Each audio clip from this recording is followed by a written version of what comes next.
अस्सलाम वालेकुम and welcome to channel दस्तरखान की दावत। आज मैं आपके साथ शेयर करने जा रही हूँ मोतीचूर लड्डू या बूंदी के लड्डू की रेसिपी। और इन लड्डुओं को हम बिना छारा का इस्तेमाल किए और बिना बूंदी बनाए बनाएंगे, फिर भी ये लगेंगे बिल्कुल भी मोतीचूर के लड्डू। इसे हम बहुत ही ज़्यादा आसान तरीके से बनाएंगे, जिससे कि हमारे जो लड्डू हैं वो बहुत ही झटपट से बन के तैयार हो जाएंगे। और इस फेस्टिवल सीज़न में आप ढेरों सारे लड्डू बहुत ही आसानी से इस ट्रिक से बना के तैयार कर सकते हैं। तो इस रेसिपी को जानने के लिए आप वीडियो को एंड तक ज़रूर देखिए। और अगर आप मेरे चैनल पे नए हैं और आपको मेरी रेसिपीज़ पसंद आती है तो चैनल को सब्सक्राइब करना और बेल आइकन प्रेस करना ना भूलें। मोतीचूर लड्डू बनाने के लिए आपको इस तरह की कटोरी, जो हमारे घर में नॉर्मली अवेलेबल होती है, इस तरह की कोई भी कटोरी आपको ले लेनी है।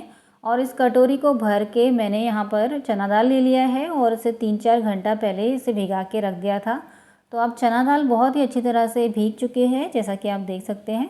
अब इसका सारा पानी हम फेंक देंगे और एक बार हम इसे टैप वाटर के नीचे अच्छी तरह से धो के इसका फिर से पानी फेंक देंगे। तो ये देखिए, चना दाल का मैंने पूरा पानी फेंक दिया है और इसे एक बार अच्छी तरह से धो लिया है। अब यहाँ पर मैंने एक ग्राइंडर जार ले लिया है। इस ग्राइंडर जार में हम थोड़ा थोड़ा करके चना दाल डालेंगे और इस चना दाल को हम बिना पानी ऐड किए दरदरा सा पीस लेंगे। तो ये देखिए, सारी चना दाल को मैंने यहाँ पे दरदरा पीस लिया है और अब इससे हम पकौड़े तैयार करेंगे। यहाँ पर एक कढ़ाई में मैंने काफ़ी सारा तेल लेके इसे मीडियम फ्लेम पे अच्छी तरह से गरम कर लिया है। और तेल अच्छी तरह से गरम हुआ है या नहीं उसे चेक करने के लिए मैंने थोड़ा सा दाल का पेस्ट इस तेल में डाल दिया है। तो ये अच्छी तरह से फ्राई हो रहा है, इसका मतलब हमारा तेल अच्छी तरह से गर्म हो चुका है। तो अब इस तेल में हम बहुत ही छोटे छोटे साइज़ के पकौड़े तल लेंगे। ये देखिए, इस साइज़ के पकौड़े हम तलेंगे। बहुत ही ज़्यादा हमें बड़े नहीं बनाना है, क्योंकि अगर पकौड़े आप बड़े बनाएंगे तो अंदर से ये कच्चे रह जाएंगे। और एक बार में जितने आते हैं इस कढ़ाई में उतने पकौड़े हम डाल देंगे। तो एक बार में इतने पकौड़े इस कढ़ाई में आ गए हैं। और पकौड़ों को तेल में डालते के साथ ही आपको इसे चलाना नहीं है, 2-3 मिनट के बाद ही आपको इसे चलाना है। अगर डालते के साथ आप इसे चलाने लगेंगे तो ये टूट जाएंगे। तो पकौड़ों को तेल में डाले हुए 2-3 मिनट हो चुके हैं और उसके बाद ही मैं इन्हें स्टर कर रही हूँ। और इस पिसी हुई दाल में आपको नमक वगैरह कुछ भी नहीं डालना है, बस ये जो पिसी हुई दाल का पेस्ट है उसे आपको इस तरह से ही तल लेना है। अब इन पकौड़ों को हमें मीडियम फ्लेम पे बीच बीच में चलाते हुए इसका लाइट गोल्डन कलर आने तक तल लेना है। तो अब आप देख सकते हैं भजिया का लाइट गोल्डन कलर आ चुका है। तो अब हम इन सारी भजियों को निकाल लेंगे। और इन सारी भजियों को मैं एक परात में निकाल रही हूँ, क्योंकि हम जो लड्डू बनाने का सारा जो प्रोसेस है वो इस परात में ही कर लेंगे, तो एक से ज़्यादा बर्तन नहीं लगेंगे। और इसी तरह से हम बाकी के सारे पकौड़ों को भी अच्छी तरह से लाइट गोल्डन होने तक और क्रिस्पी होने तक तल लेंगे। और हाँ, पकौड़ों को आपको लाइट गोल्डन ही तलना है, इसे आपको ज़्यादा ब्राउन नहीं करना है। अगर आप इसे ज़्यादा ब्राउन कर देंगे तो आपके लड्डू का कलर अच्छा नहीं आएगा। तो यहाँ पर हमने बाकी के सारे पकौड़ों को भी गोल्डन ब्राउन और क्रिस्पी होने तक तल लिया है, तो इन्हें भी हम उसी परात में निकाल लेते हैं। तो यहाँ पर हमने सारे पकौड़ों को इस तरह से गोल्डन ब्राउन फ्राई कर लिया है। आप देख सकते हैं बहुत ही अच्छी तरह से हमने इसे गोल्डन ब्राउन फ्राई कर लिया है। अब यहाँ पर मैंने एक ग्राइंडर जार ले लिया है और उस ग्राइंडर जार के अंदर इस तरह से तोड़ तोड़ के हम पकौड़ों को डालेंगे। एक पकौड़े के आपको 2 से 3 हिस्से कर लेने हैं और इस तरह से इन पकौड़ों को तोड़ के आपको आधा ग्राइंडर जार भरने तक इसे डाल देना है इस ग्राइंडर जार के अंदर। पूरा फुल आपको ग्राइंडर जार नहीं भरना है, क्योंकि ये पीसने के बाद जो इसका वॉल्यूम है वो बढ़ जाएगा।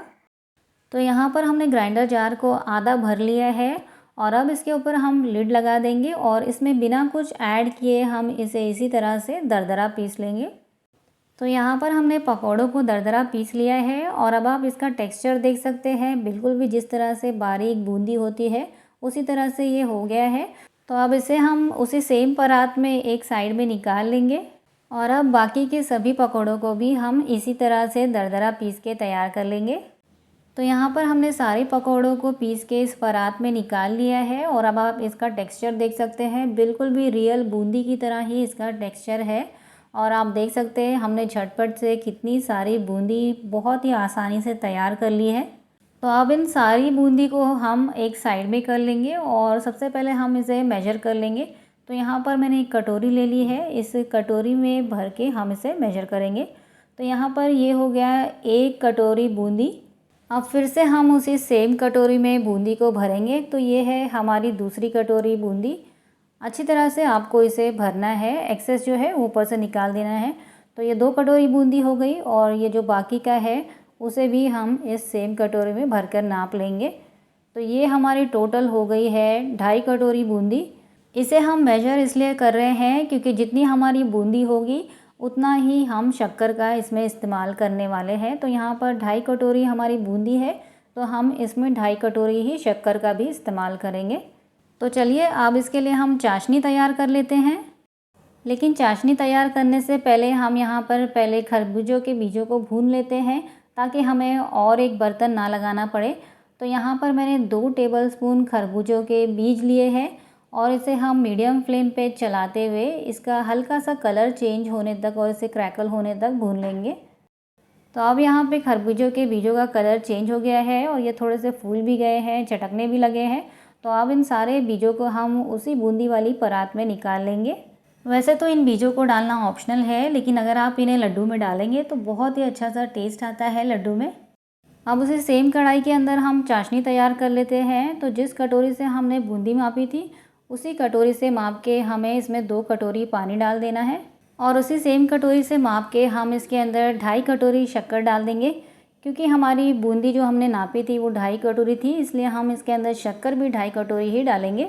इसका मतलब जितनी आपकी बूंदी होगी उतना ही आपको शक्कर का इस्तेमाल करना है और उससे थोड़ा सा कम आपको पानी का इस्तेमाल करना है। अब यहाँ पर मैंने 6 इलायची के सीड्स निकाल के इसका पाउडर बना लिया है और इसका जो स्किन होता है वो इसमें हम इस्तेमाल नहीं करेंगे, उसे आप चाय वगैरह में इस्तेमाल कर सकते हैं। और इसी साथ मैं इसमें ऐड कर रही हूँ छोटा पैकेट एवरेस्ट का केसर। ये बहुत ही आसानी से 20 रुपये में मार्केट में मिल जाता है। आप चाहें तो इसे डालना स्किप भी कर सकते हैं, लेकिन इसे डालने से किसी भी मिठाई का जो टेस्ट है बहुत ही अच्छा आता है। और इसी के साथ हम इसमें ऐड कर देंगे आधा टीस्पून ऑरेंज या केसरी फूड कलर। अब आप कहेंगे ये फूड कलर क्यों? फूड कलर डालेंगे तभी तो आपके लड्डू बिल्कुल भी हलवाई जैसे, बाज़ार जैसे लगेंगे। अब फ्लेम को मैंने हाई कर लिया है और अब इसे एक बार चला लेंगे ताकि जो शक्कर हमने इसमें डाली है वो तले में चिपके नहीं। और अब हमें इसे हाई फ्लेम पे तब तक पकाना है जब तक कि चाशनी जो है चिपचिपी ना हो जाए। हमें इसकी कोई तार नहीं बनानी है, बस इसे हमें चिपचिपे ही होने तक पकाना है। तो चाशनी को मैंने करीबन 10 मिनट हाई फ्लेम पे पका लिया है और अब आप देख सकते हैं इसके ऊपर झाग भी बनने लगी है। तो चलिए अब चाशनी को चेक कर लेते हैं। इसे थोड़ा सा ठंडा होने देंगे और फिर इस तरह से फिंगर से चेक करेंगे। ये थोड़ी सी चिपचिपी है लेकिन इसमें तार नहीं बन रही है, जैसे आप देख सकते हैं। तो इसी तरह की चाशनी हमें चाहिए, थोड़ी सी चिपचिपी। अब फ्लेम को पहले मैंने मीडियम कर दिया है और मीडियम फ्लेम पे हमने जो तैयार की हुई सारी बूंदी है वो डाल देंगे। तो ये सारी जो 2.5 कटोरी बूंदी हमने तैयार करी थी उसे हमें इस चाशनी के अंदर डाल देना है। अब इसे चलाते हुए 2 मिनट के लिए मीडियम फ्लेम पे पका लेंगे। अब आप देख सकते हैं हमने इसे 2 मिनट के लिए मीडियम फ्लेम पे चलाते हुए पका लिया था और बूंदी ने काफ़ी सारी चाशनी एब्जॉर्ब कर ली है। तो अब हमें गैस के फ्लेम को बंद कर देना है और इसके ऊपर ढकना लगा के इसे इसी तरह से आधे घंटे के लिए छोड़ देना है। इससे होगा ये कि बूंदी जो है चाशनी को अच्छी तरह से एब्जॉर्ब कर लेगी। तो करीबन आधे घंटे बाद इसे हम चेक कर लेते हैं। ये देखिए बूंदी ने बहुत ही अच्छी तरह से चाशनी को एब्जॉर्ब कर लिया है। इसी तरह से हमें ये बूंदी चाहिए और इसका टेक्सचर आप देख सकते हैं, बिल्कुल भी जिस तरह से मार्केट वाली बूंदी होती है उसी तरह से ये लग रहा है। आपको इसे पूरी तरह से ठंडा नहीं करना है, नहीं तो लड्डू सही से नहीं बनेंगे। जब ये हल्का सा गर्म रह जाए तब इसके अंदर हम ऐड कर देंगे 2 चम्मच देसी घी। घी डालकर इसे अच्छी तरह से मिला लेंगे और यहाँ पर हमने सिर्फ 2 चम्मच घी का ही इस्तेमाल किया है और बूंदी को हमने तेल में तला था। आप चाहें तो बूंदी को भी घी में तल सकते हैं, लेकिन घी की बचत अगर आप करना चाहें तो इस तरह से सिर्फ 2 चम्मच घी ऊपर से डालें। फिर भी जब आप लड्डू खाएंगे तो आपको बिल्कुल ऐसा लगेगा कि ये देसी घी में बने हुए लड्डू हैं, क्योंकि हमने इसके ऊपर से 2 चम्मच घी डाला है। तो लड्डुओं का मिश्रण हमारा बन के पूरी तरह से तैयार है और ये हल्का सा अभी गर्म है। तो इसे हम उसी परात में निकाल लेंगे जिससे कि हमें एक से ज़्यादा बर्तन ना लगाना पड़े। तो यहाँ पर लड्डुओं का जो सारा मिश्रण है उसे हमने इस परात में निकाल लिया है और अब मैंने हाथों के ऊपर थोड़ा सा घी लगा लिया है। इसे लगाना ऑप्शनल है, आप चाहें तो घी ना भी लगाएं तो भी लड्डू बड़े आसानी से बन जाएंगे। थोड़ा सा लड्डुओं का मिश्रण लेंगे और इसे हल्के हाथों से दबाते हुए इस तरह से गोल गोल लड्डू बना लेंगे। लड्डुओं के साइज़ छोटे बड़े आप अपने अकॉर्डिंग रख सकते हैं। तो ये देखिए यहाँ पर हमने एक मोतीचूर लड्डू बना के तैयार कर लिया है और इसका टेक्सचर आप देख सकते हैं, बिल्कुल बाज़ार जैसा मोतीचूर लड्डू ये बना है। और इसी तरह से हम बाकी के सारे लड्डू भी बना के तैयार कर लेंगे। और यहाँ पर मैंने लड्डुओं को सर्व करने के लिए पेपर कप्स का इस्तेमाल किया है। आप चाहें तो इसे बिना पेपर कप्स के भी सर्व कर सकते हैं। और ये लड्डू तो यकीन मानिए इतने ज़्यादा मज़ेदार बने थे कि मैंने इसे बनाते बनाते ही एक लड्डू खा लिया था। और इस आसान ट्रिक से आप काफ़ी सारे लड्डू एक साथ में बना के तैयार कर सकते हैं। बहुत ही आसानी से, झटपट से बहुत सारे लड्डू बन के तैयार हो जाते हैं। तो यहाँ पर हमने सिर्फ 1 कटोरी चना दाल से 20 लड्डू बना के तैयार कर लिए हैं।